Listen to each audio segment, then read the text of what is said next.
एका जंगलात एक भला मोठा हत्ती राहत होता. तो खूपच बलवान होता, पण त्याचे दात मात्र खूपच छोटे होते. त्याला रोज विचार करायला लागायचा की त्याचे दात इतके छोटे का आहेत. एक दिवस तो एका झाडाखाली बसला होता आणि विचार करत होता. तेवढ्यात एक लहानसा उंदीर त्याच्या जवळून गेला. उंदराला पाहताच हत्तीने विचारले, "अरे छोट्या मित्रा, तू इतका छोटा कसा? आणि माझे दात एवढे मोठे का आहेत?"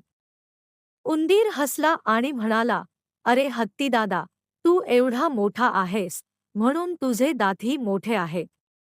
आणि मी लहान आहे, म्हणून माझे दात लहान आहेत. तू जसा आहेस तसाच छान आहेस." हत्तीला हे ऐकून खूप आनंद झाला. त्याने उंदराला नमस्कार केला आणि म्हणाला, "तू खरं म्हणालास. मी जसा आहे तसाच छान आहे." आणि मग तो आनंदाने आपल्या घरी निघून गेला.